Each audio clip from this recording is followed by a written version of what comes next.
靈泉堂嘅會友，網上面嘅朋友，大家早晨，主內平安。今日係一個好特別嘅日子，因為天氣嘅緣故，我哋實體嘅敬拜轉為網上面嘅崇拜。無論係黑街又好，屋企又好，只要我哋心裏邊有神，一同全心嘅去敬拜讚美神，就係好。我先請大家喺你哋嘅屋企，將你哋身邊嘅一切響鬧嘅裝置都轉去靜音嘅模式，揾一個安靜嘅地方，唔俾人騷擾嘅地方，我哋一齊有一個安靜嘅默禱，預備我哋嘅心靈一齊去敬拜朝見神。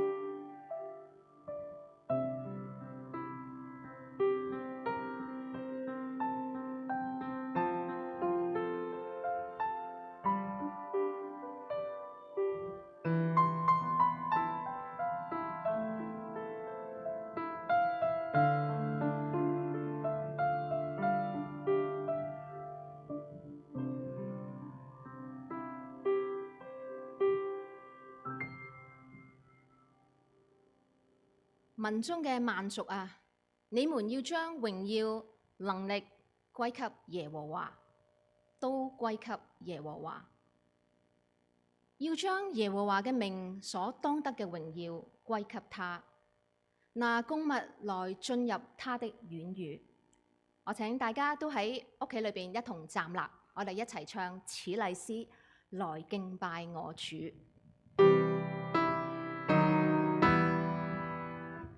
來到這聖殿，用讚美獻奉，心要尊敬，口要稱頌，讚頌偉大上主，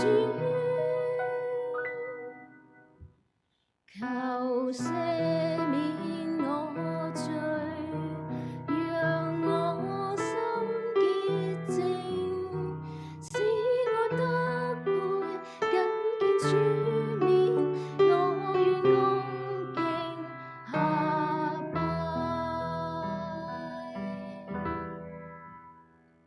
我哋一齊低頭有一個嘅禱告。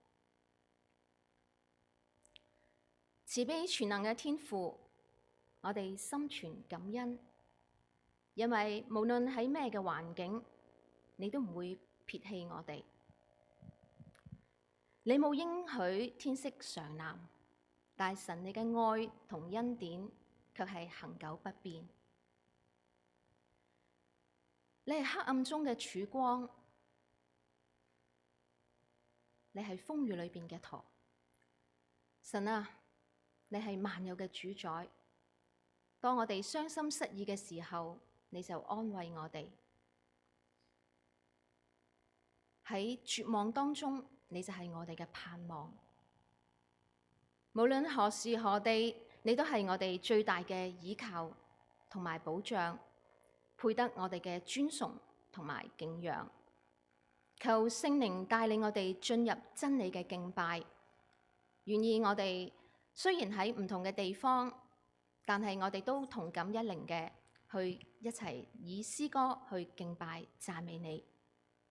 求神開我哋嘅心，開我哋嘅眼睛，叫我哋得着屬天嘅智慧去承載神你一切嘅教導。又求神膏抹你嘅僕人，讓佢靠着主你嘅能力，能夠釋放屬天嘅信息，更新我哋嘅心懷意念。我哋又求主去保守每一個有需要嘅人，叫有病嘅得到醫治，心靈軟弱嘅得以剛強，心靈唔開心嘅能夠得着你嘅安慰。願意神你嘅靈繼續喺我哋嘅當中，去幫助我哋，叫我哋能夠與你相通，有美好嘅相連。奉主耶穌得勝嘅名求，阿門。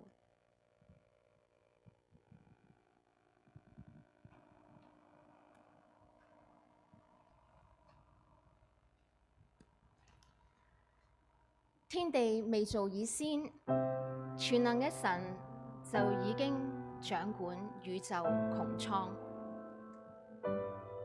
神嘅能力高過諸天，佢嘅信實直到萬代，配得我哋嘅尊崇同埋敬仰。就讓我哋一同以詩歌嚟讚美呢一位永恆嘅主。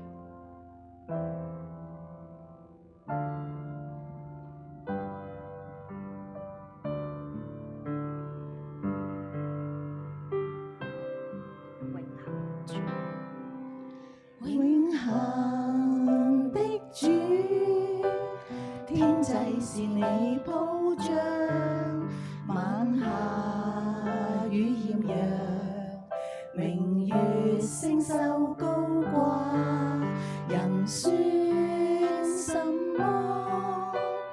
你竟顧念，賜我榮耀尊貴，為冠冕感激造物主眷顧，上主美名充滿全地，美名榮耀彰顯於天，上主美名充滿穹蒼，你名在全地何其美！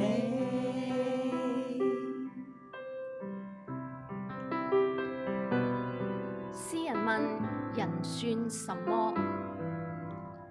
世人都不過係受造之物，微小如微塵，但神嘅作為卻係奇妙可畏。因為當我哋仍喺母腹嘅時候，神就已經認識我哋，就連我哋嘅頭髮佢都一一數過。神實在係滿有恩典憐憫，願神嘅名每天喺全地都被到高舉同傳揚。讓我哋一齊再嚟讚美呢一位永恆嘅主。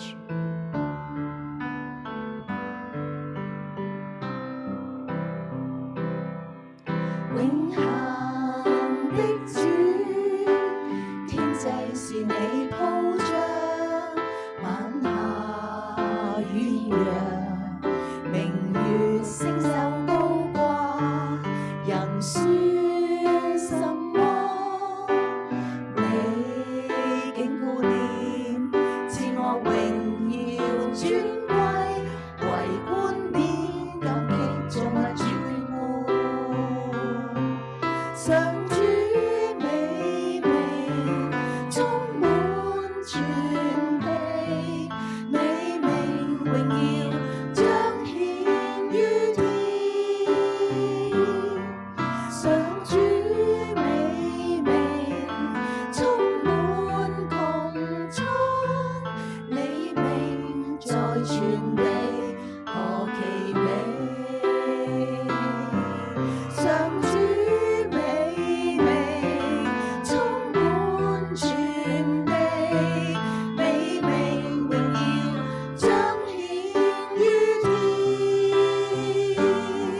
上主美名充滿穹蒼，你名在全地何其美！上主美名充滿穹蒼，你名在全地何其美！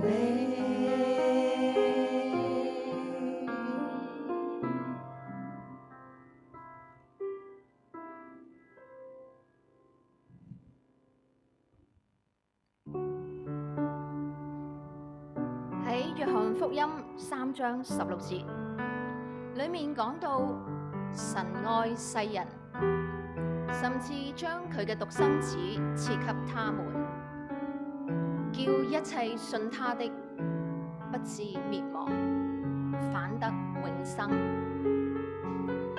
主耶穌捨穿降卑，作人嘅樣式，佢嚟並唔係要定世人嘅罪，乃係要成就救恩，叫世人罪得赦免。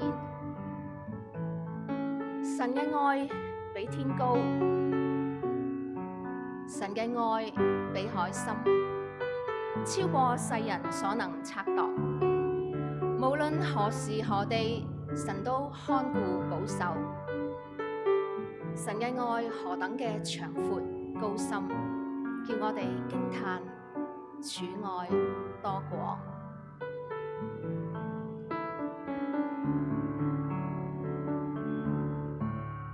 神恩每天傾注，讓我感動。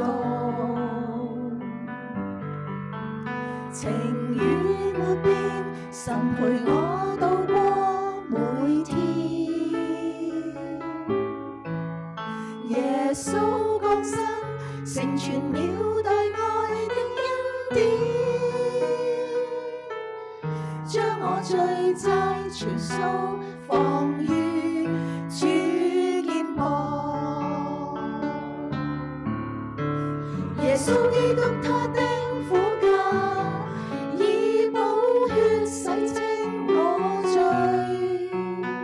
神愛我愛到這麼深，這麼廣。神天天施恩典看顧，做事年凝望十架。神你會帶領我誇勝，感謝你。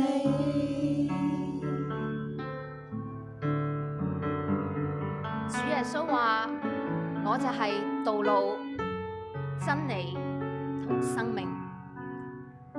若不藉着我，沒有人能到父那裏去。我哋若要進神嘅國，我哋就要必先認識主耶穌，定意嘅跟從主。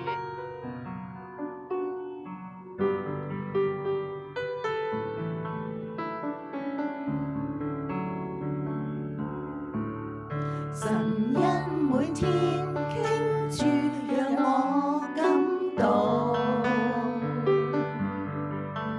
情與沒變，神陪我度過每天。耶穌降生，成全了大愛的恩典，將我罪債全數放於主肩膀。耶穌基督他的苦架，以寶血洗清我罪。神愛我愛到這麼深，這麼廣。神天天施恩典看顧，做事年凝望十架。神你會帶領我誇勝，感謝你。耶穌基督他的苦架，以寶血洗清我罪。神愛我愛到這麼深，這麼廣。神天天施恩典看顧，做事年凝望十架。神你會帶領我誇勝，感謝你。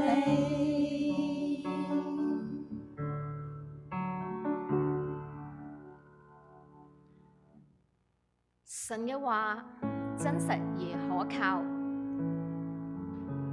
喺詩篇裏邊，詩人提醒我哋，人嘅一生年日係70歲，若係強壯可以到80歲，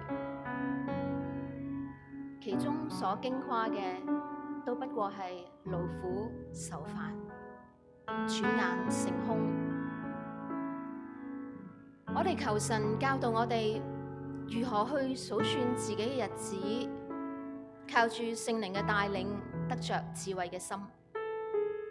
願我哋同心合意，互相嘅勉勵，將我哋嘅心思意念都定睛喺神嘅國，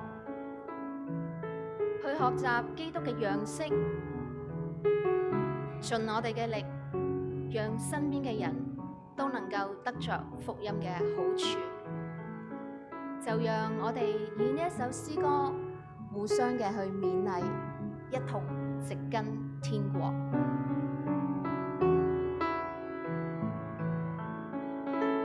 我要將根基建於天國，願靠以厚賜百物的神，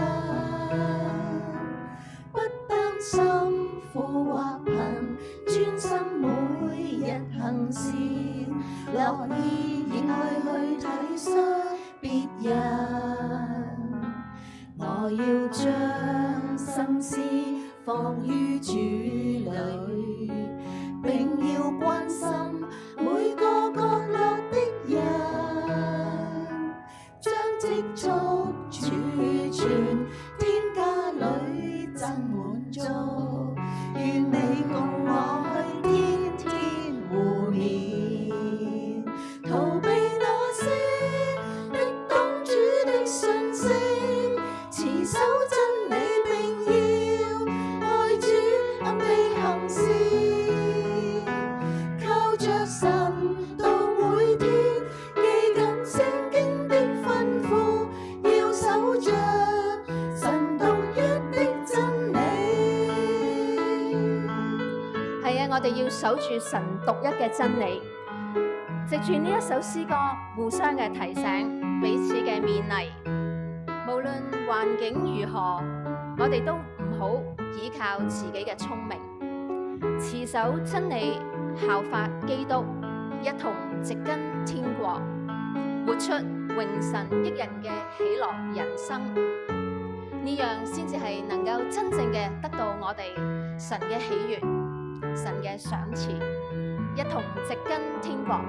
讓我哋一齊站立，將呢一首詩歌獻俾神。我要將根基建於天國，願靠以厚賜百物的神，不擔心富或貧，專心每日行善，樂意熱愛去體恤別人。我要將心思放於主裏，並要關心每個角落的人，將積蓄儲存，天家裏真滿足。願你共我去天天互勉，逃避那些敵擋主的訊息，持守真理並要愛主暗地行事，靠着神到每天記緊聖經的吩咐，要守着神獨一的真理。那些敵擋主的訊息，持守真理並要愛主暗地行事，靠着神到每天記緊聖經的吩咐，要守着神獨一的真理。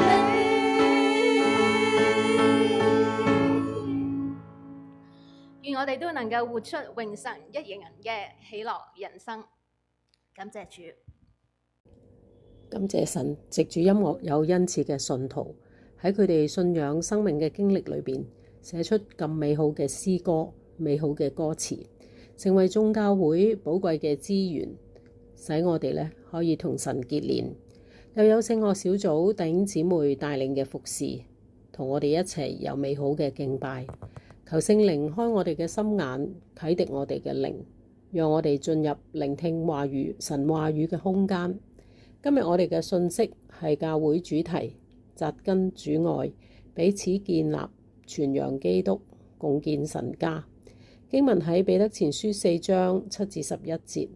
我哋採用聖經新譯本，講題係另類相愛迎主來。我哋先一齊嚟讀經。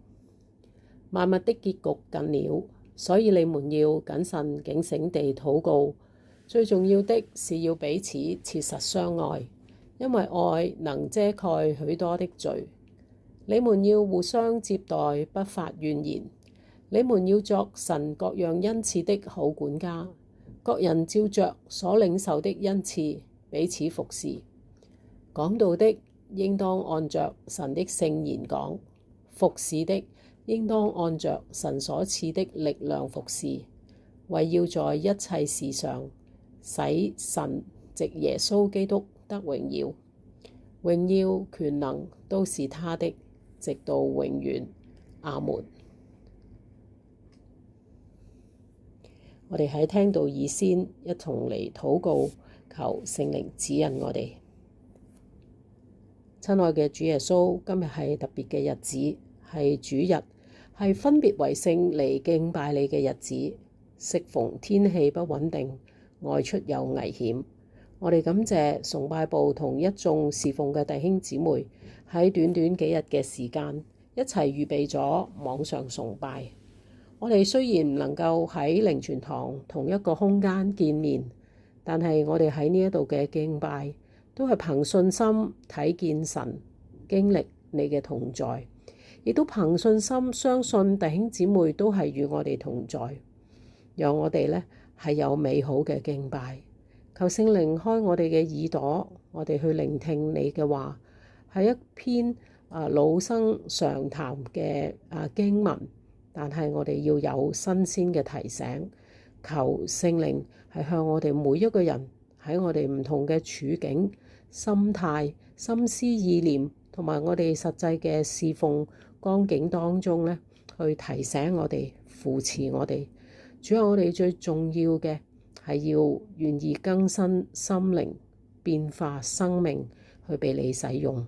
多謝你賜俾我哋各人喺唔同嘅環境當中，仍然有安靜敬拜嘅機會。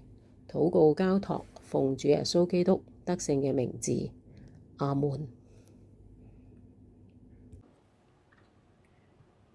各位咧對呢一段經文咧，其實咧都非常之熟悉㗎啦。我哋喺5月聯誼大會嘅時候咧，就我都講咗啦嚇，萬物嘅結局近了，我哋咧要謹慎警醒咁樣禱告嚇。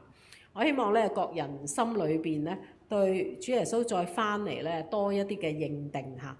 根據學者嘅研究咧，認為咧彼得係喺公元嘅時候62至64年咧寫成呢一個彼得前書嘅。咁其實咧距離現在咧有1900幾年。咁我就諗下，彼得喺第1世紀當時已經話萬物的結局近了。咁我哋而家係咪應該講話萬物嘅結局更加近了呢？咁佢喺7至11節呢一個小段落裏邊咧，就叫信徒咧點樣好好地準備自己去迎接世界嘅終局。意思係佢要提醒我哋，而家我哋眼前所見嘅一切，我哋嘅生活嘅日常起居飲食、吃喝快樂，一切咧都唔係永恆嘅。我哋所着緊嘅生活方式、世界大事、古今中外所發生嘅一切，我哋嘅文化藝術，哇！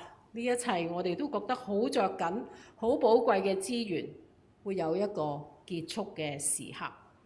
感謝神賜俾我哋聖經，我哋咧提前就知道呢一切。但係信不信咧，又由你喎。係咪好好地咁去準備迎接呢一個結局咧？係我哋自己個人嘅選擇。我哋嘅生活態度咧，其實係兩方面。一方面咧，我哋認真我哋每一天嘅生活；但係另一方面咧，我哋又認真咁曉得呢一切都會過去。最智慧嘅方法就係用現在嘅生活去迎接、準備將來永恆嘅真實，積蓄財寶喺天上。上次我哋分享萬物的局近了咧，就要我哋話咧，同主耶穌再翻嚟咧，連埋一齊思考。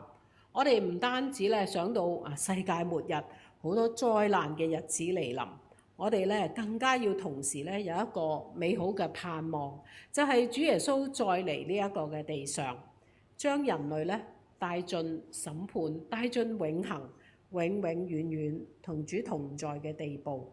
嗱，呢個先係基督徒咧真正渴慕嘅真實。大家咧記唔記得呢一版 PowerPoint 呢？聯誼大會當日咧，我就話嗱，唔同嘅人咧對7至11節咧有唔同嘅演繹，但我睇見彼得咧對萬物嘅結局近了咧，俾信徒咧3個大方向。第一係謹慎警醒咁樣禱告，第二咧係彼此切實相愛，第三咧係做神百般恩賜嘅好管家。嗰次嘅崇拜咧，我哋只係講咗第一點嚇，謹慎警醒祈禱。唔知你有冇因為咧呢一個信息咧睇重自己嘅禱告生活，睇重咗用禱告嚟到同神建立緊密嘅關係，面對呢個萬物嘅結局近了呢一個嘅現實，抑或我哋咧仍然沉醉喺我哋生活日常之中。今日咧，我哋就分享彼得講嘅第二個教導嚇，彼此切實相愛。我俾呢一個題目咧叫另類嘅相愛咧，迎主來。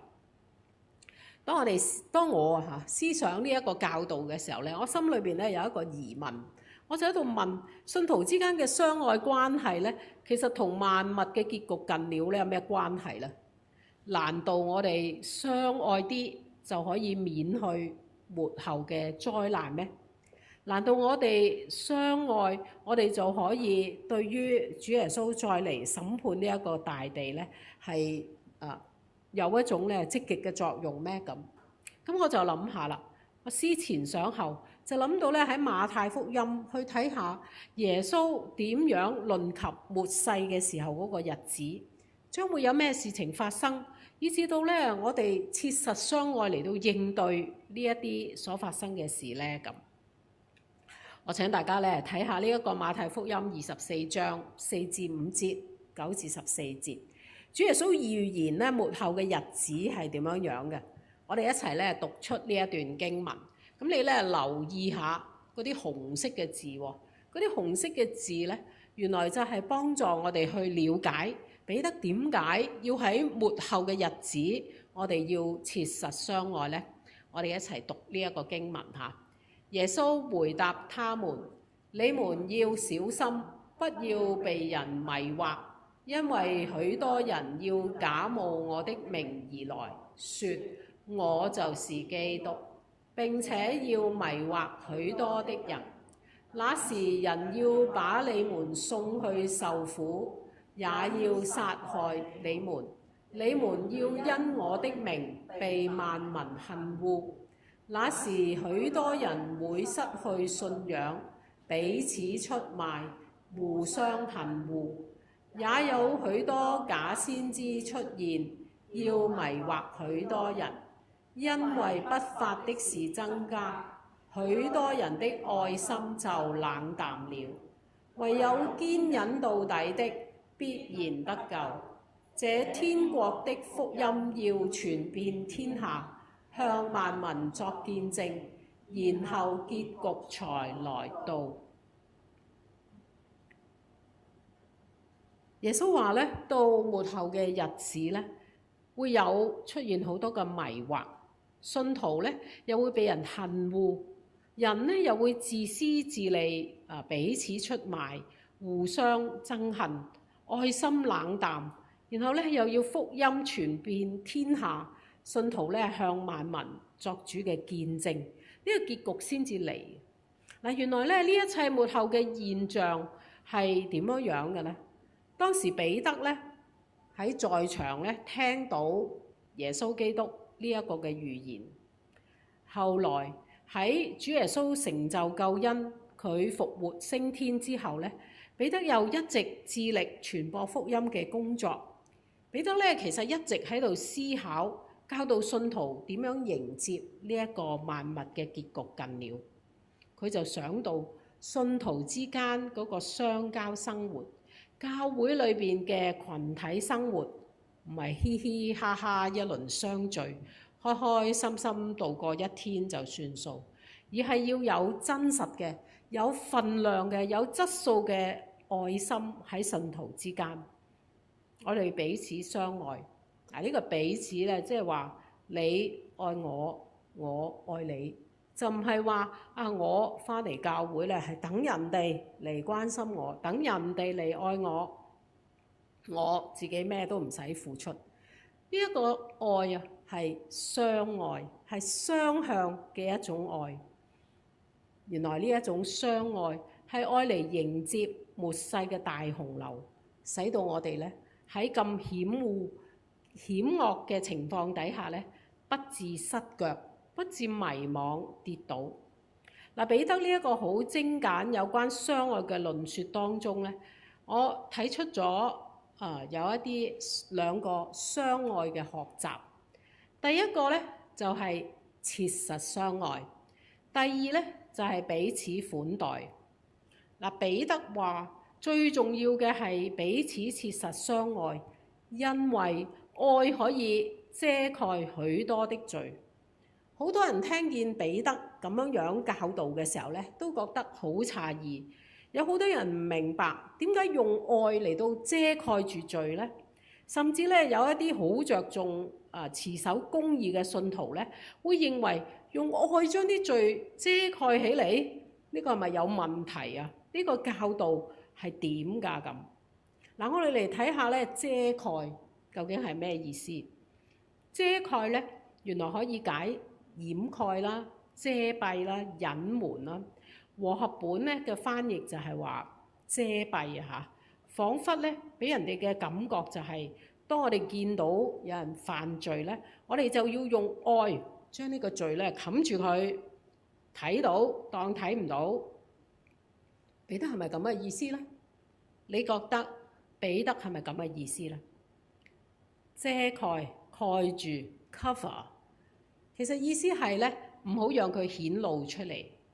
但係冇講過有罪當佢冇罪喎，只係唔好將人哋嘅罪咧揚出嚟，讓眾人都知道嗰個人犯罪或者犯錯，或者有一啲嘅罪咧，其實只係小撮嘅人知道去處理就好啦。唔應該知嘅人咧係唔應該知道。一個人犯罪或者犯錯，你見到嘅時候咧，就四出咁樣同人哋講到咧，所有無關嘅人咧都知道晒。咁呢個就唔係一個愛嘅表現。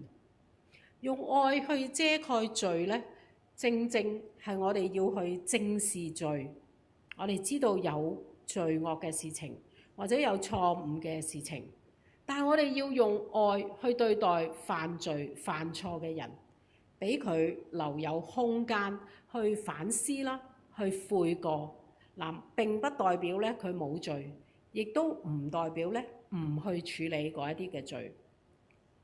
保羅喺佢嘅書信裏邊咧，好多關於愛嘅教導，但係從來冇叫我哋咧用愛去遮蓋啲罪。咁我自己又思前想後咁樣諗下，彼得點解同保羅嘅諗法好唔同咧？佢講到罪嘅時候咧，佢話用愛去遮住嗰啲嘅罪。記唔記得彼得生平最失敗嘅係咩事？就係喺危急嘅關頭3次唔認主。最後晚餐嘅時候咧，耶穌仲話：雞叫之先咧，你3次唔認我。彼得就誇口話：所有人後退，我都唔會後退嘅。當時咧，彼得根本就唔相信自己會否認主。彼得當時咧，以為自己咧係門徒當中咧最勁愛主、最堅跟從主嘅人。結果咧，真係因為極度嘅懼怕而否認主，以致咧往後耶穌上十字架嘅道路咧，福音書裏邊完全見唔到彼得嘅蹤影。直至到耶穌復活，啲婦女喺墳墓出嚟咧，話俾啲門徒聽，耶穌復活咗，我哋先再次見到彼得浮翻出嚟。寫彼得前書嘅時候嘅彼得已經年老啦，佢窮佢嘅一生去侍奉神，傳揚主嘅福音。但我哋相信彼得仲記得佢否認主嘅罪，主一直係用愛去遮蓋住。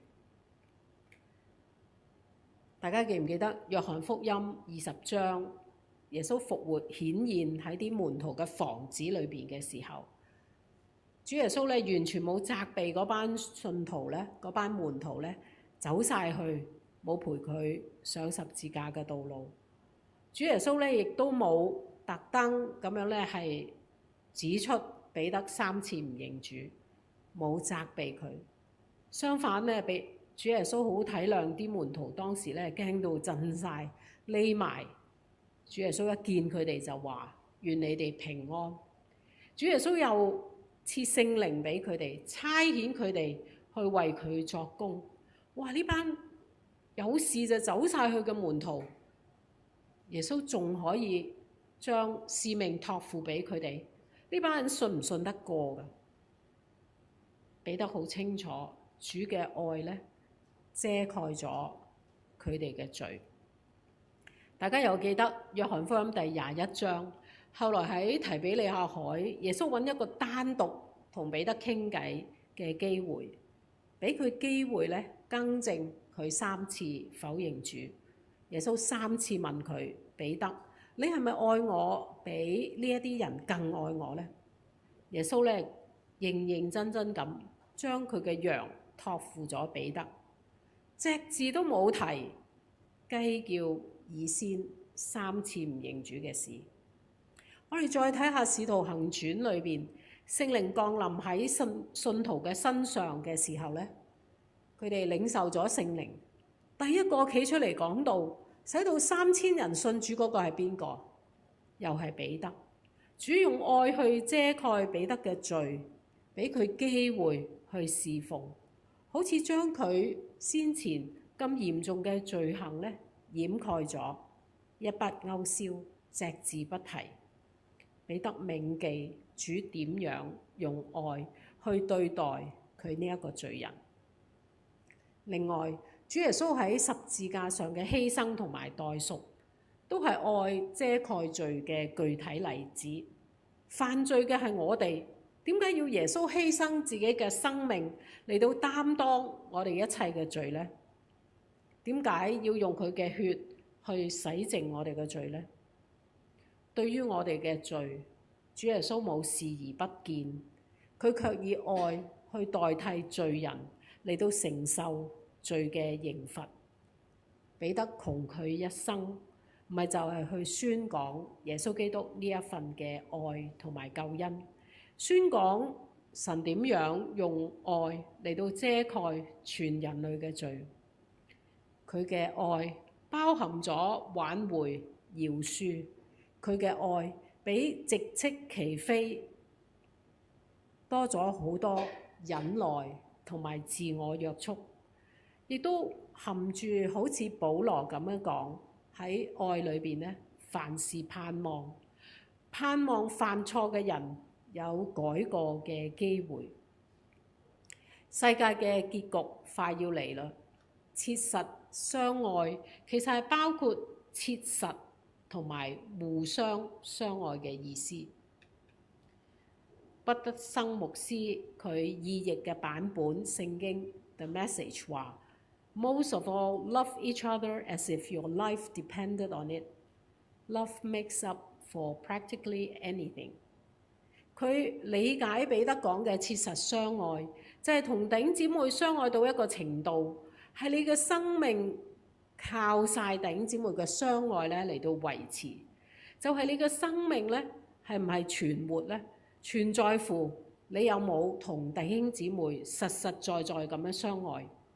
而呢一份愛咧，唔係放喺思想諗下點去愛，唔係口裏邊單單掛住話啊我愛你咁樣，而最重要嘅係實際嘅行動上顯出對弟兄姊妹嘅愛。弟兄姊妹，你有冇諗過咧？你有冇同其他弟兄姊妹嘅相交相愛嘅生活咧？係即係如果冇咗啊，你同弟兄姊妹嘅相愛相交呢，你嘅生活會係點？你記唔記得疫情嗰段時間，我哋因為限聚令呢，唔能夠喺教會見面，我哋冇弟兄姊妹嘅消息，又聽唔到大家呢一齊唱詩敬拜神嘅聲音，我哋幾咁失落，我哋嘅生活呢，可能出現問題，有邊個嚟幫我哋呢？聽見弟兄姊妹生活出現問題，我哋又點樣去幫佢哋呢？記得末後嘅日子有好多迷惑嘅事會出現，有好多罪惡嘅事，信徒被逼迫嘅事。如果冇咗弟兄姊妹嘅相愛相顧嘅生活，邊個可以撐得過去呢？我哋仲可以維持同神嘅關係咩？彼此嘅勸喻，讓我哋彼得嘅勸喻呢，讓我哋想到唔好等到我哋有災難嚟到嘅時候，有困難嚟到嘅時候，先去揾人嚟到愛你。我哋而家就開始好好嘅操練，我哋同一班弟兄姊妹去操練彼此相愛，擺喺我哋眼前嘅一班人，我哋真係要切實相愛。我哋相愛到一個地步，係成為咗我哋生命嘅習慣。一見到有人嘅需要啦，有幫忙啦，有代禱啦，我哋就去協助。一個有快樂嘅事情，我哋一齊去感謝神，唔好自私，反討慷慨咁樣擺出自己嘅時間、金錢、恩賜、才幹去同人哋建立美好嘅關係，去建立神嘅教會，喺愛裏邊咧傳揚福音。嗱，呢啲其實全部都係我哋一返教會就講老生常談嘅相愛嘅調子。但係如果我哋切實咁樣係預備迎接主嘅再來，迎接世界嘅結局，得個講字而唔去做，只顧自己嘅生活，唔理其他人嘅死活，末後嘅災難嚟到嘅時候，我哋真係會不知所措，我哋真係會唔知點樣應對。大家再睇下咧，呂振中譯本係咁樣講嘅，第8節，佢話最要緊嘅係要彼此熱切咁相愛，因為愛能淹沒許多嘅罪。彼此切實相愛，佢翻譯為彼此熱切嘅相愛。記唔記得咧？耶穌講過，因為咧不法嘅事增多咧，人嘅愛心咧就會冷淡。大家咧而家咧時時久唔久咧就會討論下，透過咧電子媒介嚟行騙嗰啲嘅行動，喺電話度講幾句就呃咗你嘅錢，發幾個似層層嘅信息俾你，就呃晒你啲財產。其中要小心嘅係個人貪婪嘅意念，俾你少少甜頭，就將你一大筆嘅財產咧去攞走晒，清空你個戶口。但係其實仲有一種咧係利用你個愛心，朋友咧10萬火急請你入錢去個戶口，愛心推動之下咧，你就會被騙。我請問，如果你被騙咗一次之後，下一次有同類事件，有江湖救急嘅信息，你仲會唔會有愛心去回應啊？唔會啦，係嘛？不法嘅事增多咧，我哋嘅愛心就會冷淡。但係信徒切實相愛嘅話，我哋會學習全愛心去回應。只不過係我哋唔係一個人回應，我哋係同其他嘅弟兄姊妹一齊商量。呢啲信息可唔可信呢？需唔需要理佢呢？使唔使撥啲時間去調查下，係咪需要知道真定假？可以點樣幫助先至係合宜呢？我哋知道我哋今時今日嗰個嘅生活環境非常之複雜，我哋一個人嘅腦袋咧其實係唔夠去到應付好多嘅問題。我哋一個人聽到嘅資訊，有時真係唔足以幫助我哋去做判斷，去愛人。我哋信徒群體當中，我哋必須要彼此扶持，我哋要維持信徒之間愛嘅特質，唔好因為不法嘅事增多，我哋嘅愛心就冷淡。我哋聚埋一齊商量，傾談，點樣愛得有智慧，愛得實在，愛得合乎神嘅心意，有心有力有行動去應對萬物的結局近了，帶俾我哋種種嘅挑戰。有位牧師咧，喺佢好繁忙嘅侍奉嘅時候咧，心裏咧時時都有一件事咧係覺得力不從心，就係咧佢見到佢嘅教會裏邊咧有一啲好需要關心嘅人，好需要扶持嘅會友，常常咧被人忽略。咁佢自己咧又非常之忙碌，又好似唔睇得咁多咁樣。佢覺得咧呢啲人好需要愛心，好需要咧其他人嘅憐憫。有一啲困難嘅時候咧，要有人去同行。但係佢喺忙碌嘅侍奉當中，卻係冇機會去陪伴呢一啲人咧，去面對佢哋生活嘅困難。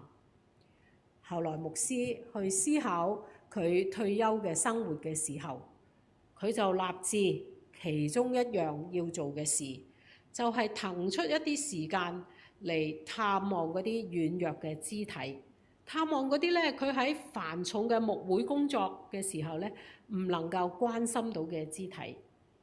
佢諗咗有邊個，佢咧係退咗休之後就去幫助佢，關心佢。果然咧，佢真係咁樣嘅去實踐。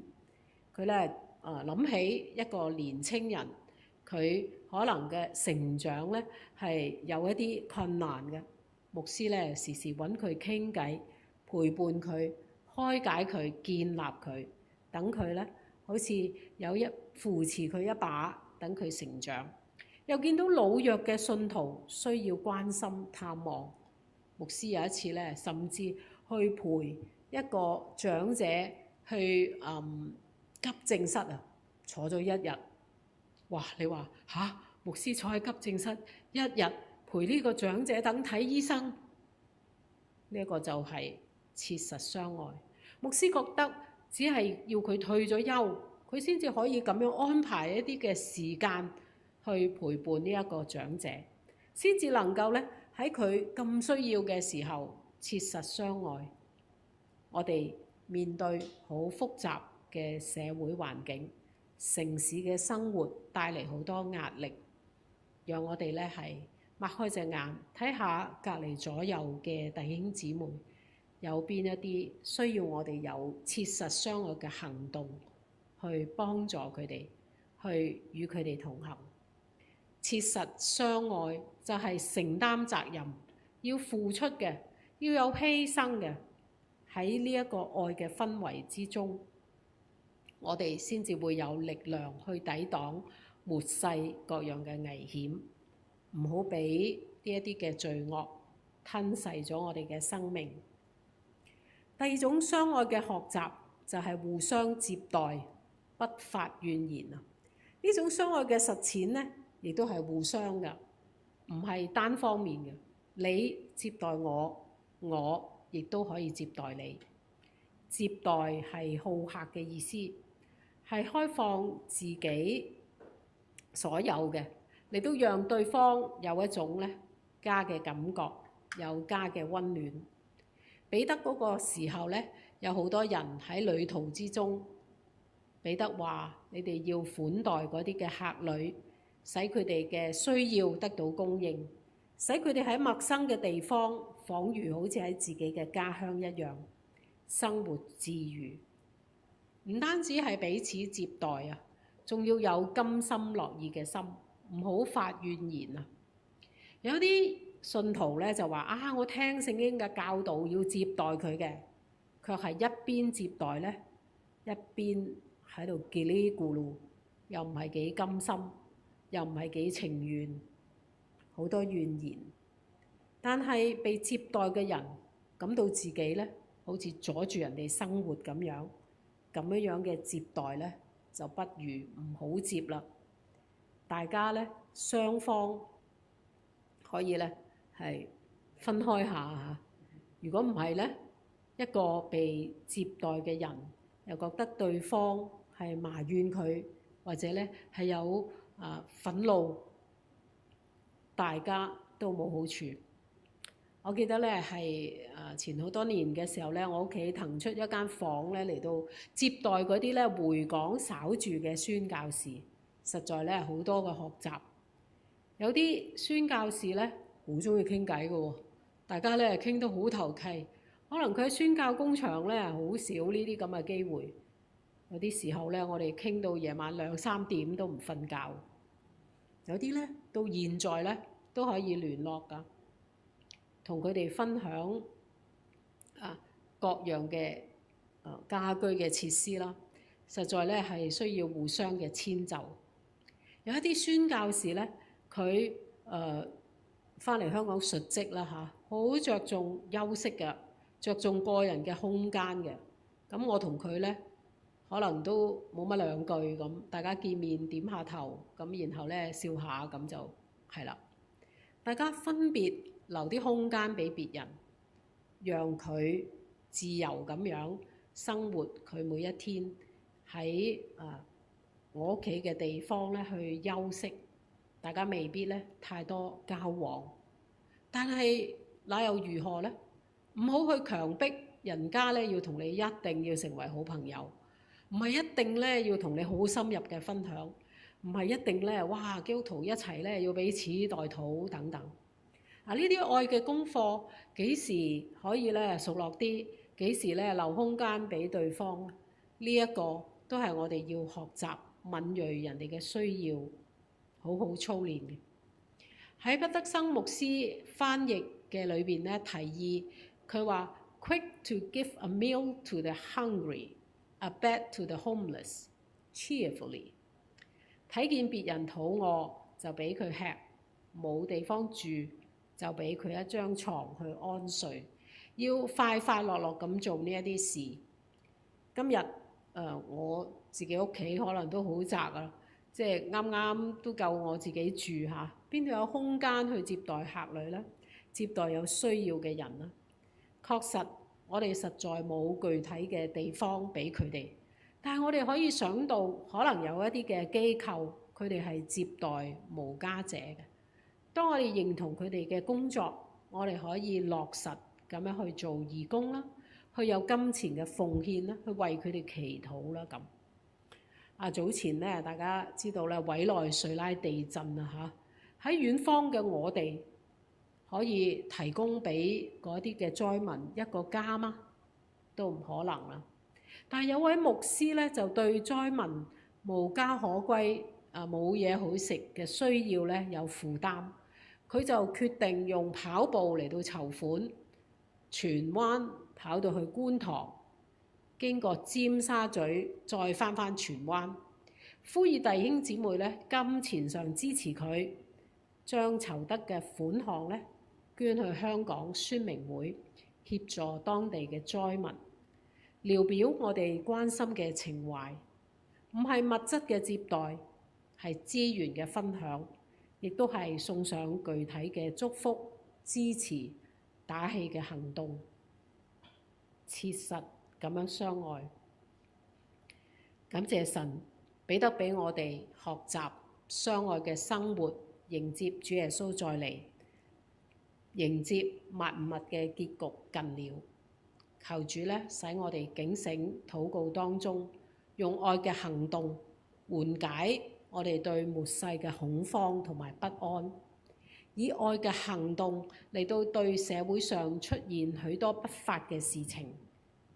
求主讓我哋好似彼得一樣，多多經歷主嘅愛，遮蓋佢嘅罪，亦都多多加添我哋愛別人嘅心。我哋咧仲有最後用恩賜彼此服侍呢一個方式咧，係迎接主再來。我哋今日咧先分享到呢一度，唱一首回應嘅詩歌，植根天國。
真係主耶穌，你都俾我哋有美好嘅教導，彼此切實相愛，係喺聖經嘅裏邊係好多情況咧都會提到。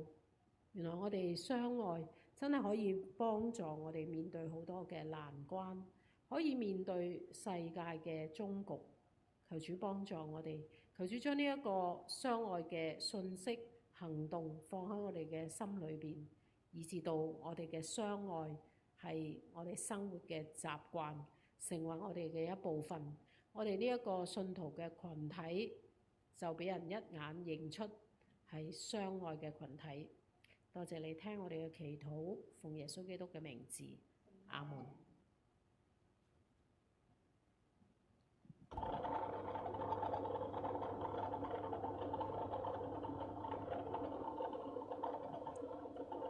我哋喺網上崇拜咧冇實體嘅奉獻，但係我哋咧都記得我哋可以用咧其他電子嘅方式去奉獻。大衛話：我算什麼？我的民算什麼？竟如此樂意奉獻，因為萬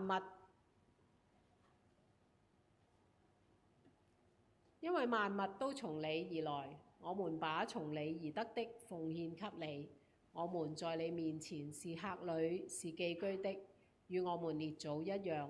我們在世的日子如影兒，不能長存。願意咧，我哋用神賜俾我哋嘅金錢去奉獻嘅時候咧，係讓神可以去使用，祝福更多人。我哋可以用唔同嘅媒介去到將奉獻咧傳到教會嘅戶口。我哋跟住落嚟咧，家事分享啦，咁講一講下個星期繼續咧都係講教會嘅主題。劉姑娘咧同我哋分享一個題目叫你知道嗎？歌羅西書1章24至29節，翻去睇下劉姑娘問你嘅係一個咩問題啦。星期三呢，我哋有網上嘅祈禱會，為弟兄姊妹身體嘅健康禱告。咁我哋都近日呢係聽到不少嘅弟兄姊妹呢患病啦，咁同埋有一啲呢甚至係入醫院。政府亦都講啊嚇，一個禮拜之後呢會再一次呢係有新冠肺炎嘅高峰期，都係希望弟兄姊妹呢係好好照顧自己嘅身體，彼此代禱。咁大手掌小腳板8月嘅活動呢，咁就係朱古力乳酪水果撻，咁啊都邀請你去邀請4至11歲嘅小朋友參加。咁呢個係親子嘅活動啦，咁啊應該咧家長都同埋一齊參加嘅。咁家庭應援站呢，就係所有弟兄姊妹都歡迎參加㗎啦。個主題呢係你明白我，我明白你，火星撞地球，和氣樂融融，樂乜嘢？和氣樂歡欣。好啦，咁咧就係劉姑娘分享嘅，咁啊都歡迎咧弟兄姊妹參加嘅。咁啊羅石基牧師嘅祈禱會咧喺8月13號星期四晚上8點鐘，咁佢哋好準時嘅，每次咧係1個鐘頭啦，匯報下喺台灣服侍嘅進展，我哋一齊代禱啦、感恩啦，咁歡迎弟兄姊妹咧係即係寫低嗰個會議嘅 ID 啊、密碼，咁樣到時咧就可以入去一齊禱告。咁啊，港九培靈研經大會每年嘅8月1至10號，咁弟兄姊妹咧預留你嘅時間去聽道。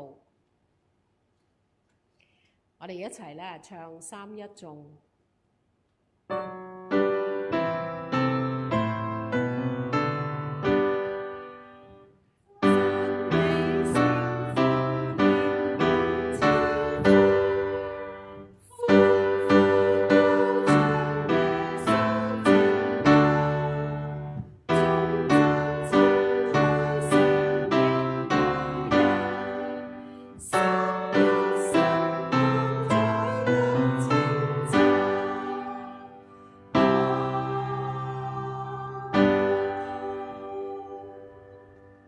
同心領受神嘅賜福，願主耶穌基督嘅恩惠、天父嘅慈愛、聖靈嘅感動契通，常與你哋眾人同在，從今時直到耶穌基督榮耀嘅再來。